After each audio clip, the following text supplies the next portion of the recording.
le chapitre 4. Nous lirons quelques versets à partir du verset 11. Et il a donné les uns comme apôtres, les autres comme prophètes, les autres comme évangélistes, les autres comme pasteurs et docteurs, pour le perfectionnement des saints, en vue de l'œuvre du ministère et de l'édification du corps de Christ, jusqu'à ce que nous soyons tous parvenus à l'unité de la foi, de la connaissance du Fils de Dieu et à l'état d'homme fait, à la mesure et à la stature parfaite de Christ, afin que nous ne soyons plus des enfants flottants, emportés à tout vent de doctrine, par la tromperie des hommes, par leur ruse, par les moyens de séduction, mais que professant la vérité, dans l'amour, nous croissions à tous égards en celui qui est le chef, Christ. Amen. Ce matin, j'aimerais simplement parler pendant quelques instants sur l'importance de la croissance spirituelle et de la maturité spirituelle. J'aimerais dire que la croissance, c'est un principe de vie. Tout est appelé à croître. Tout est appelé à grandir. Et c'est vraiment dommage que beaucoup de personnes pensent que la croissance et la maturité spirituelle, eh bien, arrivent dans nos vies comme cela, automatiquement. Donc, automatiquement, je crois, automatiquement, je deviens mature. Alors, j'aimerais dire ce matin, et j'aimerais peut-être aider une personne ou plusieurs personnes, eh bien, à penser que les choses se font avec le temps, avec l'aide de Dieu et avec l'assistance du Saint-Esprit. Il faut, et nous avons des plans d'évangélisation. Nous avons des plans pour évangéliser. Nous formons des plans pour évangéliser. Et j'aime dire que évangéliser, eh bien, c'est vraiment important. Il nous faut évangéliser. Il faut que la parole de Dieu soit annoncée. Il faut que la parole de Dieu soit proclamée. Il le faut absolument. Une église qui n'évangélise pas, c'est une église qui est appelée à mourir. C'est une église qui est appelée, eh bien, à ne plus avoir la vie. L'évangélisation est importante, mais si l'évangélisation est importante, l'Église doit aussi avoir un plan pour amener les croyants à un degré plus profond dans la maturité spirituelle. Il faut un plan pour que les croyants entrent dans la maturité spirituelle. Il le faut absolument, et ça c'est indispensable, que une fois que je nais de nouveau, eh bien, je suis appelé à grandir. Beaucoup craignent de mesurer le progrès dans le domaine de la croissance et de la maturité, et là-dessus, eh bien, il y a vraiment de pensées qui ne sont pas toujours justes. La croissance spirituelle, eh bien, elle vient d'elle-même. Lorsque je nais de nouveau, lorsque je deviens une nouvelle créature en Jésus, eh bien, j'aimerais dire, il y a l'image, et ce matin nous avons eu, eh bien, ce petit garçon que nous avons présenté au Seigneur. Il a maintenant, eh bien, quelques semaines, et j'aimerais dire que, eh bien, ce petit garçon, eh bien, il y a en lui tout un potentiel pour qu'il grandisse. Il ne va pas rester, eh bien, ce petit garçon. Il va un jour devenir un peu plus grand, un adolescent et un adulte. Il faut, eh bien, avancer. Et la même chose se produit lorsque je nais de nouveau, lorsque je nais d'en haut. Et il n'y a pas de croissance ni de maturité spirituelle si je ne nais pas d'abord, si je ne nais pas d'en haut. Naître spirituellement, naître eh bien, par l'Esprit de Dieu. Et c'est ce que Jésus va dire à cet homme qui s'appelle Nicodème. Dans Jean 3,3, il va dire, si un homme ne naît de nouveau, il ne peut voir le royaume de Dieu. C'est-à-dire que si un homme ne naît pas de nouveau, eh bien pour lui, le royaume de Dieu, c'est de l'inconnu. Le royaume de Dieu, c'est de l'inconnu. On peut lui parler du royaume de Dieu.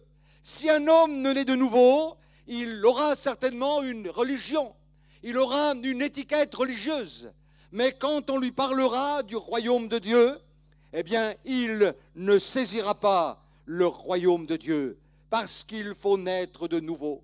Pour croître, pour arriver dans la maturité, eh bien, il faut naître de nouveau. Et d'ailleurs, Jésus dira dans Jean 3, le verset 7, c'est un impératif qui ne se discute pas. Jésus dit, il faut que vous naissiez de nouveau. Ça, c'est le départ. Ça, c'est le départ. Et pour grandir, eh bien, il faut. Pour croître, il faut commencer par là.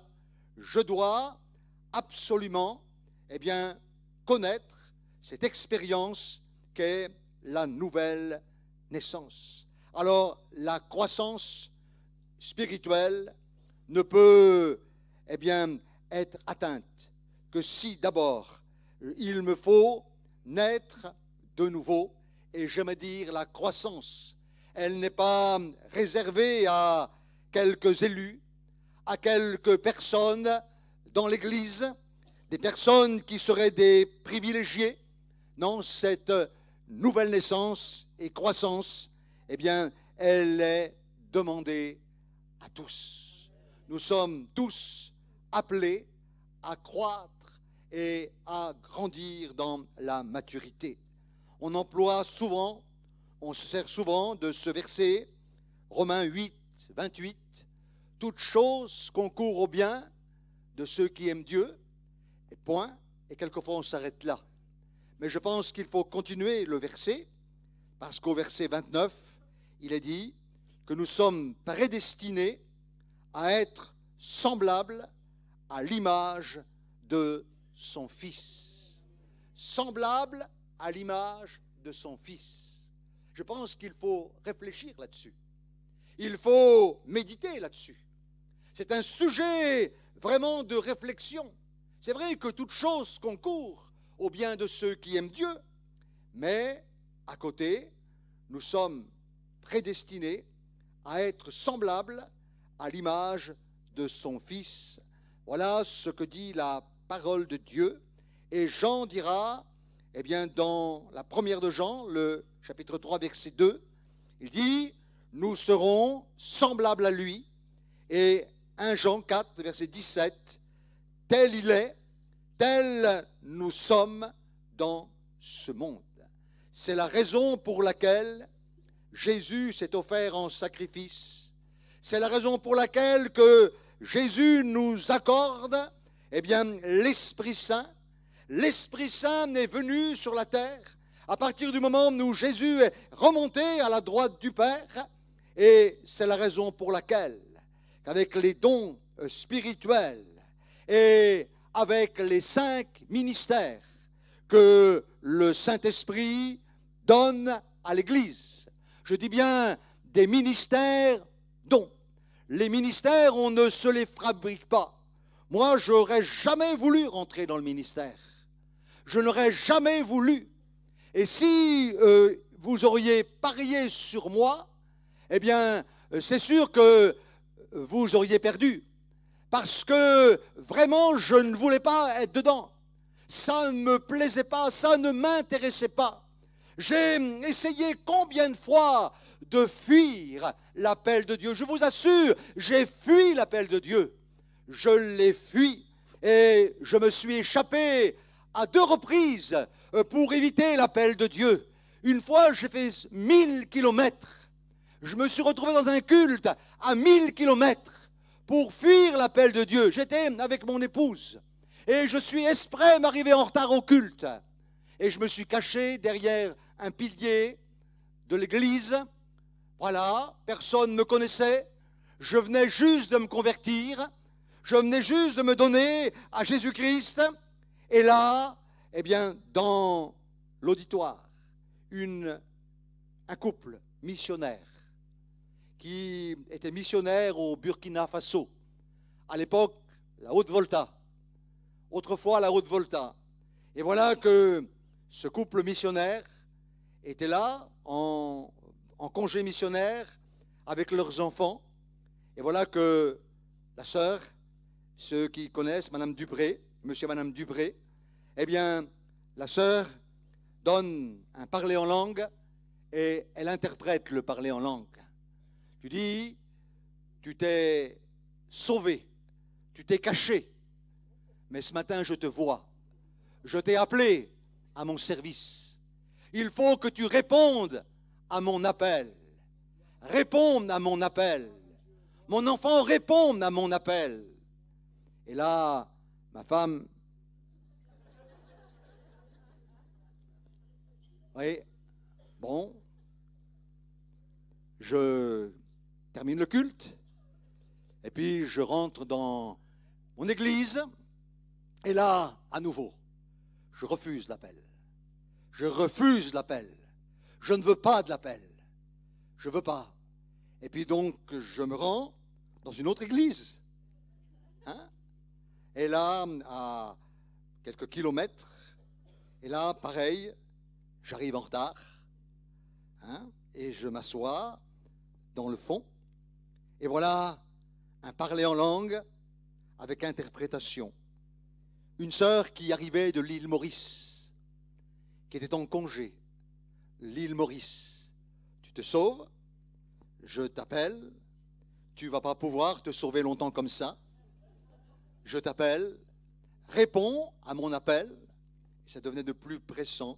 Sinon, voilà, sinon. Voilà, quand Dieu donne des conditions. Et là, j'ai compris que Dieu m'appelait à son service. J'ai fait le centre de formation biblique, 2 ans et demi de formation dans un centre biblique tous les jours, pendant 2 ans et demi. Et là, je suis rentré dans le service de Dieu. Je n'ai pas cherché à être pasteur. Je n'ai pas cherché, je ne voulais pas. Mais Dieu a mis un don. Il a mis un don. Et c'est ce que dit la parole de Dieu concernant les ministères. C'est lui qui a donné à l'Église les 5 ministères. Personne ne peut prétendre, ah, moi, tu sais, maintenant j'ai un ministère. On me dit une fois, est-ce que tu as un ministère pour moi? Lequel? Cirer les chaises, je ne sais pas, moi. Moi, je n'ai pas de ministère. C'est pas moi qui donne les ministères, vous comprenez bien. Même si je voulais donner un ministère à tous et à toutes, je ne peux pas donner un ministère. Parce que le ministère, c'est le Saint-Esprit qui le donne. Il a donné, c'est lui qui a donné. Et si je donne un ministère, je me mets à la place du Saint-Esprit. Je me mets à la place de Dieu. Je ne peux pas prendre la place de Dieu. C'est lui qui donne les ministères. Et au travers, ce que je viens de dire, eh bien, la vie de Jésus livrée en sacrifice, au travers le Saint-Esprit qui est répandu sur l'Église et sur le monde, et au travers les dons spirituels, au travers les 5 ministères, eh bien, le Seigneur bénit son Église parce qu'il veut, Éphésiens chapitre 5, verset 27, il veut faire paraître devant lui son Église. Une Église, remarquez bien, glorieuse, sans tache, ni ride, ni rien de semblable, mais une Église sainte et une Église irrépréhensible. C'est l'Église que le Seigneur veut faire paraître. Alors, les rides apparaissent à quel moment? Moi, quand j'avais 20 ans, je n'avais pas de rides. Non, pas de rides. Quand j'avais 20 ans, j'avais aucune tache. Maintenant, j'ai des taches. C'est les personnes âgées qui commencent à avoir des taches. Hein? Mais l'Église que le Seigneur va prendre, c'est une Église qui est ni ride, ni tache. Une Église glorieuse. Ce n'est pas une Église vieillissante qu'il va prendre, mais une Église jeune, de cœur, une Église vivante, une Église qui marche dans la maturité spirituelle, une Église qui marche dans la croissance. Et je le répète encore, le véritable modèle, eh bien, c'est Jésus. Il n'y a pas de personne, eh bien, plus remarquable que Jésus. Même si dans la Bible, il y a des personnages remarquables, il y a des personnages qui nous fascinent dans la Bible. Et dans l'histoire de l'Église, il y a également des personnages qui nous fascinent, des personnages qui nous plaisent, des hommes qui ont marqué leur temps. Je pense, eh bien, à l'évangéliste international Billy Graham, un homme remarquable, au frère l'évangéliste Reinhard Bonnke, et qui a bouleversé l'Afrique. Il a bouleversé l'Afrique. Il a eu la vision de Dieu, une Afrique lavée dans le sang de Jésus. Et l'Afrique a été lavée dans le sang de Jésus au travers le ministère du pasteur Reinhard Bonnke. Une église, eh bien, même si ces hommes sont des hommes remarquables, je pense, eh bien, des hommes remarquables tels que Finney, Maudit, Torré, des hommes de réveil sont des hommes remarquables. William Booth, le fondateur de l'armée du salut. William et Catherine Booth, ils étaient deux fondateurs de l'armée du salut. Fait un travail remarquable. Un travail remarquable. Mais ils ne sont pas nos modèles. On prend d'eux ce qui est bon et de bonnes choses, mais ce ne sont pas nos modèles. Le véritable modèle, c'est Jésus. Je vous en supplie, ne prenez jamais un homme comme modèle. Ne me prenez pas comme modèle, vous serez vite déçus, croyez-moi. Ne prenez pas un homme comme modèle. Ne prenez pas un homme comme modèle. Ne prenez jamais quelqu'un comme modèle. Même si c'est un homme remarquable, un homme extraordinaire, je vous en supplie, prenez Jésus comme modèle. Prenez le Christ comme modèle. C'est lui le modèle. Et le fait de prendre quelqu'un comme modèle, eh bien, ça montre qu'il n'y a pas une vraiment maturité spirituelle. Moi, j'ai eu des enfants en bas âge. J'ai des petits-enfants. Et surtout les garçons. C'était les fous du foot. Moi, pas du tout. Hein? J'ai toujours trouvé ça bête parce que être tant sur un stage, courir derrière un ballon avec l'argent qu'il gagne, je ne comprends pas qu'il ne faut pas se payer un ballon personnel. Bon, peut-être que vous me direz que je suis un peu bizarre, mais courir derrière un ballon, hein, pour gagner des fortunes et des fortunes, hein, je trouve ça bizarre. Et j'ai vu les jeunes à l'époque. Zidane, Zinedine Zidane. Ah! Après, c'était le football brésilien, Kaká. Hein? Ou que sais-je encore. Je ne connais pas tout, moi, mais je sais. Le Ballon d'Or. Ah, ils ont des idoles. Ils ont des basketteurs, des chanteurs. Là, il y a des images dans les chambres, des portraits dans les chambres. Ah, c'est mon idole. Hein? Pour les plus vieux, Johnny Hallyday, hein? Sylvie Vartan. Hein? Ah, ça c'est vieux comme tout. Hein? Je vois Marc qui bouge la tête. Ouais, Marc. Hein? J'aimerais dire, le fait d'avoir des idoles comme ça montre pas vraiment une maturité, mais c'est normal. quand on n'est pas trop mature d'avoir. Hein. Et personnellement, en tant que serviteur de Dieu, ça fait 45 ans que je suis dans le service de Dieu.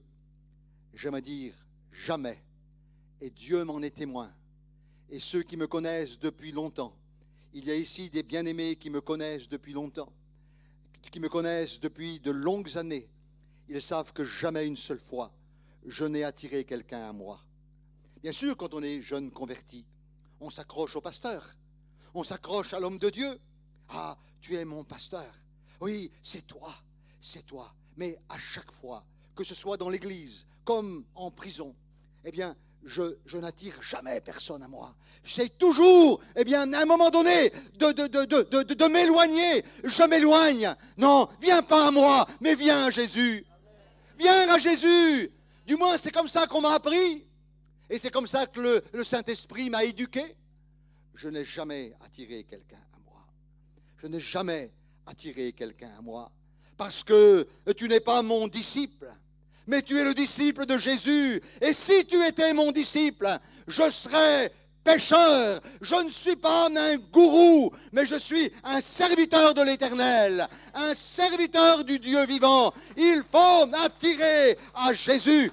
Attire à Jésus. Pars à toi, pars à toi. J'attire les âmes à Jésus parce que Jésus, c'est le modèle. Mais la mesure, eh bien, qui nous est proposée concernant Jésus. Vous avez remarqué ce qu'il est dit dans Éphésiens 4, verset 13 ? Eh bien, c'est la stature parfaite de Jésus. Arriver à la stature parfaite de Jésus, au travers les ministères, au travers les dons de l'Esprit, eh bien, on arrive, eh bien, à la stature parfaite de Jésus. Éphésiens 4, verset 13, arriver à l'unité de la foi. L'unité de la foi. Oui, être un dans la foi et dans la connaissance, dans l'état d'homme fait, à la stature parfaite de Christ. Oui, je dois aspirer toujours plus à lui ressembler, plus à lui ressembler. Eh bien, et c'est une grosse erreur que de croire, eh bien, que nous n'atteindrons jamais le but. C'est une grosse erreur. On peut arriver à atteindre le but. Comme le dit Paul dans les Galates. Vous savez, dans les Galates, vous relirez l'épître aux Galates, il semble que les Galates avaient commencé par l'esprit et puis ils terminent par la chair. C'est souvent comme ça, on commence par l'esprit, tout feu, tout flamme. On commence par l'esprit et puis on termine par la chair. Et les Galates, Paul leur parle au verset 19. Il dit, jusqu'à ce que Christ soit formé en vous. Christ doit être formé en nous. Vous comprenez bien, quand nous naissons de nouveau, Christ vient naître en nous. Mais Christ qui vient naître en nous ne doit pas rester en nous à l'état embryonnaire. Et quelquefois, on reste toujours à l'état embryonnaire. Christ reste en nous à l'état embryonnaire, mais Christ, selon ce que dit la parole de Dieu, doit être formé en nous. Il doit prendre la place en nous. Et j'aimerais dire que si le Christ est formé en moi, automatiquement j'aurai ses sentiments. Alors quels sont les siens? Des sentiments d'humilité. Vous savez que la Bible le dit, que l'orgueil précède la chute. Et que Dieu résiste aux orgueilleux, mais il fait grâce aux humbles. Et Christ, c'est le modèle d'humilité. Il s'est humilié lui-même. Il s'est humilié lui-même. Regardant les autres, comme dit la parole de Dieu, étant au-dessus de soi-même. Oh, que c'est difficile, ça. Regarder les autres au-dessus de soi-même. On regarde toujours les autres en dessous de soi-même. En dessous. Mais toi, tu connais rien. Toi, tu ne sais rien. Toi, tu es nul. Toi, tu n'as rien compris. Tu n'as rien compris. On regarde toujours les autres comme ça. Ça, c'est humain. Mais, bien sûr, quand on est dans l'enfance, on peut calculer comme ça. Mais avec la croissance, eh bien, on peut réaliser que les autres sont au-dessus. Oui, dans sa douceur, dans son humilité de cœur. Oui, avec un esprit doux, humble. Jésus était, je suis doux et humble de cœur. Jésus, eh bien, était dans une obéissance parfaite. Il est dit dans l'évangile de Jean, je fais toujours ce qui lui est agréable. Et il dit, je ne fais que ce que je dois faire au Père. Je ne fais rien d'autre que ce que je dois faire au Père. Dans sa foi, dans son attachement aux Écritures, Jésus, lorsqu'il parlait, toujours il proclamait, il est écrit, sa nature est une nature sainte et juste. Alors ce matin, mon modèle, c'est Jésus. J'ai les yeux sur Jésus. Hébreux 12, verset 1er dit, courons avec persévérance en ayant les yeux sur Jésus, le chef et le consommateur de la foi. Alors, maintenant, pour terminer, quels sont les signes de la maturité? Il y a des signes à la maturité. Eh bien, l'un des signes, c'est le progrès. Le progrès. Hein, on regarde un enfant qui fait des progrès. Moi, j'ai ma petite fille. Hein, lorsque je la vois, semaine après semaine, elle fait des progrès. Hein, voilà, elle fait des progrès. Hier, je l'ai entendu dire maman. Hein, elle m'a dit pas papy. Hein, quand je veux la prendre, elle veut toujours avec la grand-mère, jamais avec le grand-père. Bon, c'est pas grave, ça. Pas grave. Mais il y a des progrès dans la vie d'un enfant. Il y a des progrès. Il y a des progrès. Bon, je vous parle de ce que je sais. Je vais pas parler de ce que je ne sais pas. Il y a des progrès. Alors, automatiquement, dans la vie spirituelle, je dois avoir des progrès. Paul dit à Timothée, 1 Timothée 4,15, que tes progrès soient évidents. Que tes progrès soient évidents. Et Paul dit aux Thessaloniciens, une très jeune église, les Thessaloniciens. Vous savez, Paul a prêché pendant 3 semaines à Thessalonique. Et l'église a été fondée en 3 semaines. Et là, il y a eu une persécution terrible. Et Paul a fui. Et il a laissé l'église de Thessalonique. Et il dit, eh bien, au verset 3 du chapitre 1er de Thessaloniciens, ta foi fait de grands progrès. Et ton amour augmente de jour en jour. Des progrès dans la foi, mais des progrès dans l'amour. Ma foi doit être plus grande demain qu'elle ne l'est aujourd'hui. Ma foi n'est plus grande aujourd'hui qu'elle ne l'était hier. Ça, c'est le progrès. Et nous avons dans le progrès plus de compassion, plus d'amour pour le Christ et pour les âmes perdues, pour les âmes, eh bien, avec qui je vis dans l'église. Je ne veux pas blesser quelqu'un. Non, je ne veux pas blesser. Et peut-être si un jour je l'ai fait sans m'en rendre compte, si je vous ai blessé sans m'en rendre compte, si je ne me suis pas aperçu que peut-être, eh bien, je n'ai pas eu une parole attentionnée, une parole, eh bien, où j'ai peut-être pas pris vraiment attention, eh bien, j'aimerais vraiment ce matin vous en demander pardon sincèrement, du plus profond de mon cœur. Ça n'a jamais été mon but. Mon but, c'est de servir le Christ jusqu'au bout, avec le ministère qu'il m'a donné. Et j'espère que vous saurez me pardonner si c'est le cas. Si c'est le cas. Alors, ma compassion doit être de plus en plus grande. Notre service pour le Seigneur doit être de plus en plus efficace. Paul dit, dans 1 Corinthiens 15, 20, 58, travaillant de mieux en mieux à l'œuvre du Seigneur. Donc, avec le progrès, c'est de mieux en mieux. Pour le croyant, reculer, c'est revenir à l'enfance. Reculer, c'est revenir en arrière. C'est revenir à l'enfance. Et je ne suis pas appelé à revenir en arrière, mais à travailler de mieux en mieux dans l'œuvre du Seigneur. Et j'aime dire ce que dit l'apôtre Paul dans 1 Corinthiens 13, le verset 11. Eh bien, quand j'étais enfant, je parlais comme un enfant, je raisonnais comme un enfant. Mais quand je suis devenu un homme fait, un adulte, j'ai fait disparaître ce qui était de l'enfant. Quand on est un homme fait, un adulte spirituel, quand on est dans le progrès, dans la croissance, eh bien, je fais disparaître ce qui est de l'enfant. C'est la parole de Dieu qui le dit. Et j'aime dire que nous sommes appelés à passer de l'enfance à l'adulte, à passer la vitesse au-dessus. Et il y a quelques signes de maturité. Alors l'un des premiers signes, c'est de cesser de se comparer aux autres. On l'a entendu cette semaine. Je pense que c'est Philippe qui a prêché ça le soir au jeûne et prière. Ne pas se comparer aux autres.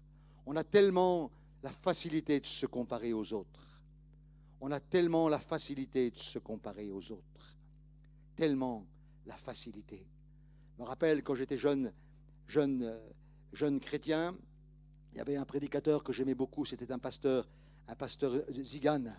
Ah, je l'aime toujours beaucoup. Et vraiment, ce frère était remarquable. Et quand il priait, eh bien, toujours dans ses prières, il disait « Seigneur, la foi, la foi, Et moi, j'avais pris, sans m'en rendre compte, eh bien, un peu modèle sur lui. Et quand je priais, je dirais le Seigneur, la foi, Et puis mon pasteur est venu me trouver. Il m'a dit « Christian, est-ce que tu as mal au foie ?» Je dis « Non. » Ah bon? Parce qu'il dit avec tous les œufs que tu manges. Ah oui, j'ai compris. Alors j'ai essayé de ne plus mettre les œufs à chaque mot, pas le Seigneur, le pasteur, hein, j'ai enlevé les œufs. Voilà. Et j'ai jamais eu mal au foie. Hein? Mon épouse, excusez-moi de parler de nous, hein, mais c'est des expériences. Je peux parler que des expériences. Je ne peux pas parler de ce que je ne sais pas. Hein? Mon épouse, des fois, elle était en colère, elle ne voulait pas prier. Alors, le pasteur, il vient vers elle, il dit, mais ça va, Viviane? Oui. Ouvre ta bouche, tire la langue. Ah, t'en as une. Je ne t'ai pas entendu aujourd'hui prier. C'est comme ça qu'il fonctionnait, lui. Bon, c'est peut-être pas, je ne fonctionne pas comme ça, hein, parce que je ne vais pas copier. Mais ne pas se comparer aux autres. Ne pas chercher l'approbation ou l'acceptation des autres. Oh, on est en souffrance parce qu'on cherche l'approbation des autres sur notre vie. On cherche l'approbation. Est-ce que ça a été? Est-ce que j'ai bien fait? Est-ce que j'ai bien prié? Est-ce que c'était bien? Mais ne cherche pas l'approbation. Le fait de chercher l'approbation, c'est que quelque part, il y a encore une enfance spirituelle qui est là. Les enfants cherchent l'approbation. Mais eux, c'est normal, ce sont des enfants. Ils cherchent l'approbation.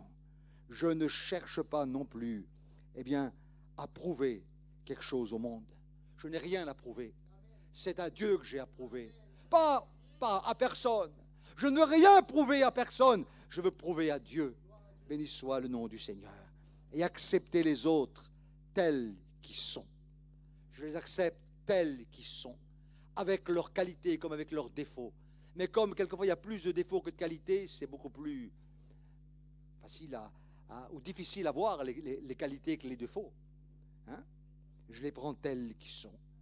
Et je veux essayer de ne plus jamais vouloir changer les autres par ma propre force. Par ma propre force, je ne veux pas changer l'autre par ma propre force. Ça crée tellement de conflits quand c'est par ma propre force que je veux changer l'autre. Le chrétien mature, spirituel, le chrétien qui vit dans la croissance, il ne veut pas essayer de changer l'autre, mais il va prier Dieu pour que l'autre change. Il va prier Dieu pour que l'autre change. Je ne veux pas parler forcément à l'autre, mais je veux parler à Dieu de l'autre. Je veux parler à Dieu de l'autre. Et quelquefois, on parle à l'autre, mais on ne parle pas à Dieu de l'autre, parce que on est encore dans l'enfance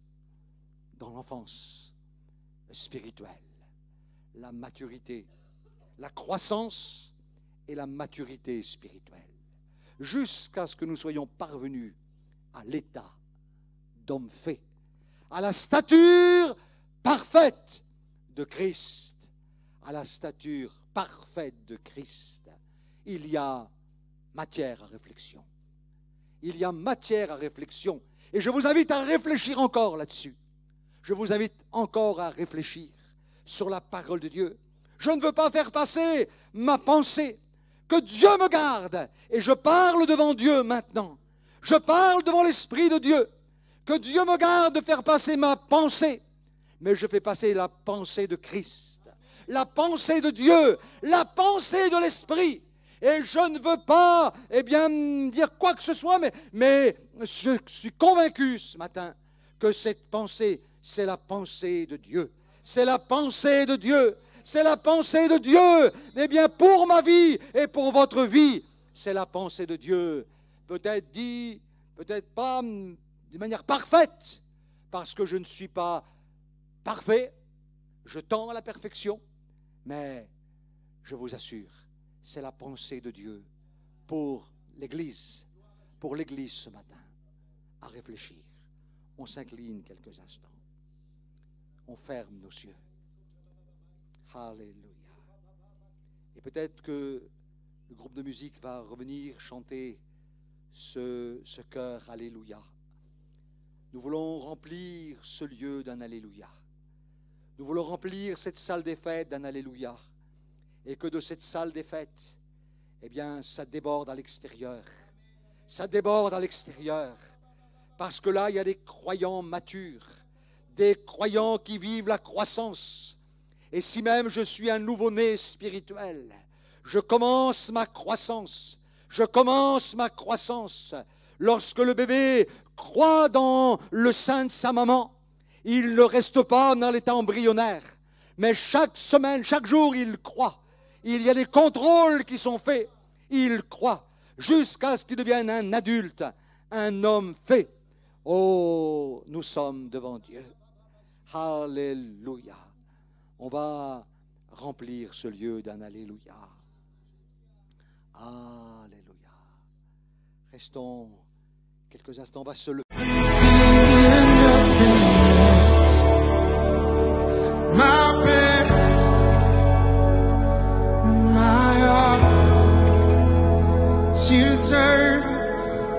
You deserve my